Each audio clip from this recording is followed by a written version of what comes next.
Em comemoração ao Dia Nacional da Alfabetização, é importante a gente refletir sobre alguns aspectos, né? A alfabetização, ela dá mais oportunidade da pessoa ter autonomia e entendimento do mundo à sua volta. É um direito de todos. Mas ainda temos no Brasil 11 milhões e meio de pessoas totalmente analfabetas e temos também uma grande parte da população como analfabeto funcional, que é aquele que sabe juntar letra, sabe entender o código, mas não sabe compreender aquilo que está lendo. Então é importante a gente fixar mais nessa questão da escola, né? Porque 30%, 34% dos alunos do terceiro ano, que seria o ano de 8, 9 anos, que já deveria estar sendo concluído esse processo de alfabetização, estão ainda como analfabetos funcionais. Não conseguem ler e escrever adequadamente.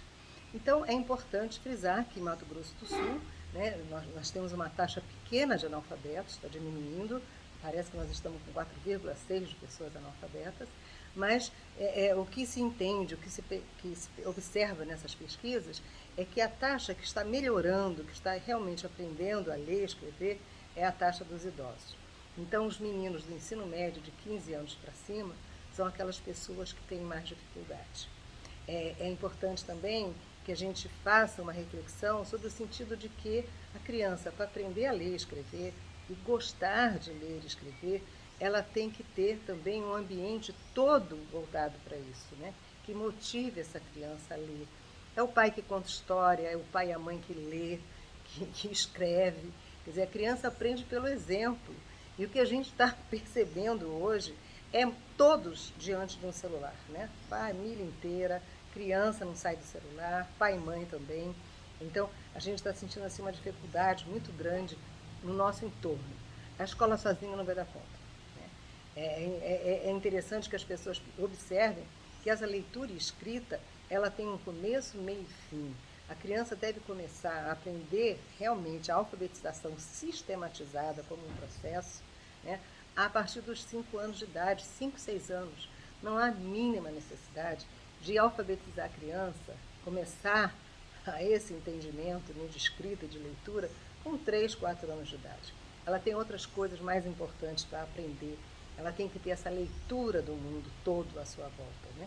Antes de ter realmente uma leitura escrita do código fonético. Então, o exemplo é importante, né?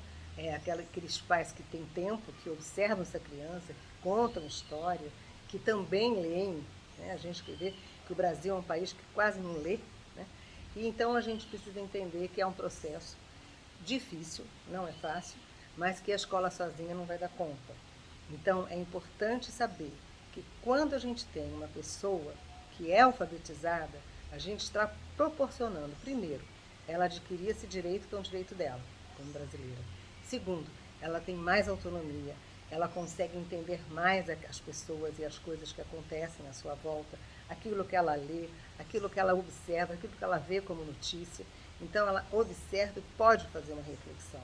Então, alfabetizar, é importante dizer e frisar, não é apenas juntar letra, não é apenas entender o que está escrito como código fonético, como os códigos de leitura e escrita. Ela precisa aprender a ler e entender o que está escrito. A gente às vezes observa, muitas vezes no nível superior, nos cursos que a gente já deu aula, de pessoas que leem uma página inteira e não conseguem entender o que leem. Então, a gente pode dar o nome disso de analfabeto funcional. Então, é importante a gente observar que para ser um alfabetizador, um professor que realmente saiba fazer esse trabalho, ele precisa ter uma formação muito boa e muito especial. Não é qualquer professor que consegue ser um excelente alfabetizador. Né? Então, essa parada é importante. Estamos devendo ainda muito para a nossa população brasileira. 11,5 milhões de pessoas analfabetas é muita coisa. Né? Vamos observar isso.